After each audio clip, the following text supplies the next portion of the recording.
초음파나 이런 걸로는 무릎 안쪽을 보기가 굉장히 힘듭니다. CT를 볼 수 있는 건 엑스레이로 다 볼 수 있습니다. 연골이 어떻게 생겼는지, 연골판이 어떤 문제가 있는지 MRI가 도움이 될 것 같고요.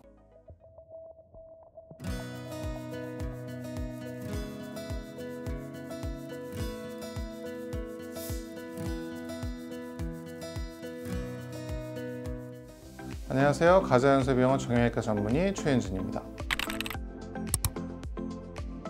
무릎에 굉장히 많은 질환들이 있지만 병원에 가장 통증 때문에 많이 찾아오시는 건 무릎의 퇴행성 관절염 때문에 제일 많이 오시는데요. 퇴행성 관절염이 대개 50대, 60대에 많이 일어나는 일들이라고 한다면 30대, 40대에는 퇴행성 관절염 전 단계라고 보시면 될 텐데 무릎에 연골 손상이 있는 경우들이 꽤 많습니다. 그 다음으로는 연골판 파열이라든지 우리가 흔히 알고 있는 인대 손상이라든지 이런 질환들로 통증 때문에 병원에 가장 많이 찾아오십니다.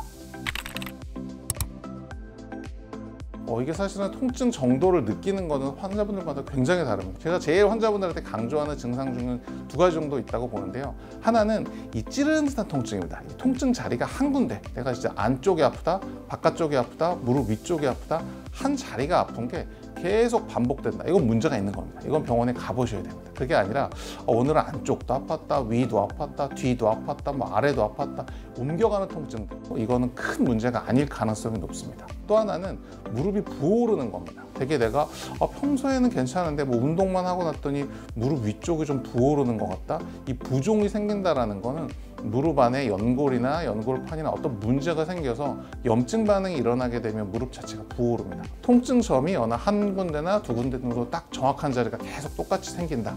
또 하나는 많이 부어오른다. 이 두 가지 경우에는 꼭 병원에 한번 찾아가 볼 걸 좀 권유드립니다. 무릎에서 어딘가 소리가 나면 많이 불안하시죠? 사실은 무릎에 소리가 난다고 병원에 오셨을 때 가장 중요하게 생각하는 점은 통증입니다. 그러니까 소리가 그냥 단순히 나시는 거는 무시하셔도 됩니다. 근데 소리가 나면서 통증이 있다라고 하면 이거 뭔가 문제가 있는 거고, 특히나 더 주의 깊게 보셔야 되는 건 예전에는 2달 간격, 3달 간격이었는데 이제는 한 달, 일주, 이틀에 한 번 이렇게 간격이나 빈도 아니면 강도 자체가 점점 세진다고 하면 그때는 병원에 가서 한번 꼭 체크를 받아보실 걸 권유드리고 있습니다. 어떻게 보면 의학적인 효과는 대부분은 소염 효과가 있습니다. 우리 몸에 뭔가 문제가 생겨서 통증이 유발되는 기전 자체는 몸의 염증 반응 때문에 생긴다고 합니다. 그래서 이 염증을 어떻게 가라앉힐 수 있느냐가 굉장히 많은 방법들이 있는 건데, 흔히 우리가 사용하는 게 먹는 약이라고 하면, 먹는 약은 이 약을 먹어서 체내에 어느 정도 혈중 농도가 유지가 돼서 몸의 전체적인 염증을 좀 톤을 떨어뜨려 준다고 하면 무릎에 붙이는 파스나 이런 건 국소적으로 들어가니까 당연히 항염증 효과가 더 좋으니까 효과가 당연히 더 좋겠지 라고 환자분들이 생각을 하시고 많이 붙이는데, 이게 사실은 이 투과율이나 몸에 흡수되는 정도나 이런 걸 따져봤을 때는 오히려 먹는 쪽이 조금 더 낫다고 돼 있고, 대개는 이렇게 피부에 붙이는 것들이 보면 피부에 조금 알러지 반응이라든지 피부 문제를 좀 일으키는 경우들이 꽤 많습니다. 그래서 파스나 이런 걸 쓰시는 걸 환자분이 해서 효과가 있으시다 그러면 사용하셔도 됩니다 이렇게 말씀은 드리지만, 나는 이 파스를 매일매일 붙여가면서 통증 조절이나 이런 걸 하겠다, 이거는 반대입니다. 그렇게 하실 것 같으면 차라리 먹는 약을 쓰시는 게 낫고, 만약에 내가 가끔 일주일에 한 번, 2주일에 한 번 어떤 특정 활동을 할 때만 파스를 쓰겠다, 이렇게 되면 사용하셔도 됩니다. 의학적으로 봐서는 계단으로 올라가는 동작 자체는 근육 운동도 될 수 있고 괜찮은데요. 계단이 내려가는 동작들은 보면 체중 부하가 많이 걸린 상태에서 무릎 운동이 되는 거기 때문에 어떤 손상이 있을 때는 조금 더 안 좋아질 수 있습니다. 흔히 우리가 이제 오픈 체인 운동, 클로즈 체인 운동 이런 얘기들을 많이 하는데요. 무슨 얘기냐면 이 뼈랑 뼈가 이렇게 떨어진 채로 운동을 하게 되면 위에 주변 근육이나 인대가 보호가 되면서 가능할 텐데, 얘가 눌러진 상태로 운동을 하게 되면 안에 있는 어떤 손상들이 더 악화되는 경우들이 있기 때문에 전혀 문제가 없으신 분이라고 하면 계단 오르내리는 운동이 문제가 없겠지만, 손상이 있다, 내가 통증이 있다, 이런 경우에는 계단 오르는 운동보다는 괜찮겠지만 내려가는 운동은 가급적 안 하시는 게 낫고요. 오르막보다 내리막은 그렇게 무릎 건강에 많이 좋은 운동은 아닙니다. 무릎이 사실 통증이 있어서 병원에 오신 분들한테 일반적인 엑스레이를 가장 많이 찍어보게 됩니다. 전체적인 모양, 숲을 본다고 보시면 되죠. 전체적인 숲을 볼 때는 엑스레이는 아마 어느 병원에 가시든지 진료를 보게 되면 한두 장 정도는 다 찍어 보실 것 같고요. 그 다음에 이제 2단부터가 문제죠. 환자분들이 이제 어떤 질환이 있거나 뭐 걱정되거나 이런 게 있을 때 우리가 흔히 알고 있는 건 뭐 초음파라든지 CT라든지 MRI라든지 이 정도가 있을 텐데요.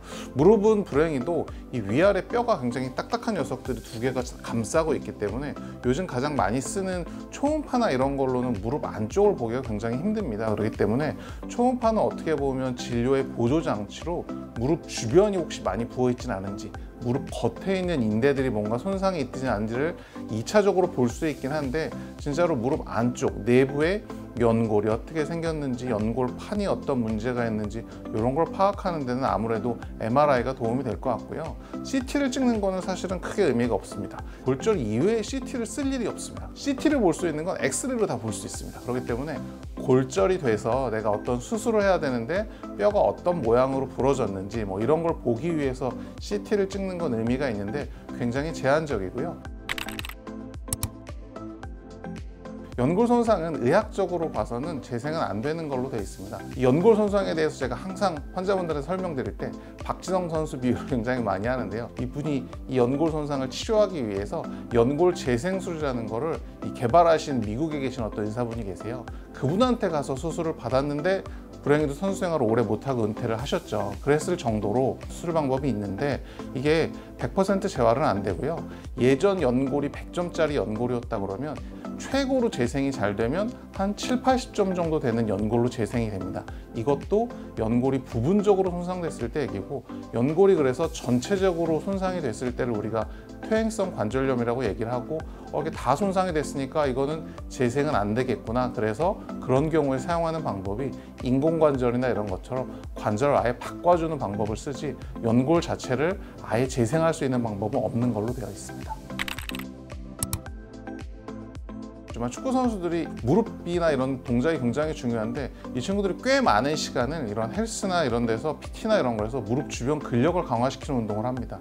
하는 이유가 속도를 빠르게 하는 것도 있겠지만 부상 방지의 목적이죠. 어떻게 보면 이런 보조기보다 훨씬 더 좋은 게 자기 몸 안에 있는 근육 자체를 강화시키면 그거 자체가 외상이나 이런 걸 막아줄 수 있는 보조적인 역할을 해주고, 특히나 무릎은 체중을 부하하는 그런 기관이기 때문에 위아래에서 누르는 힘을 얼마나 좌우로 분산시켜 줄 거냐가 이 통증의 핵심이라고 봅니다. 그렇기 때문에 무조건 무릎에 통증이 있으신 분들은 체중을 줄여주셔야 됩니다. 체중을 줄이기가 어려우면 이 내려가는 힘을 옆으로 분산시켜 줄 수 있는 방법은 뭐냐? 이 허벅지 쪽에 있는 근력을 강화시키는 게 굉장히 중요한 운동입니다.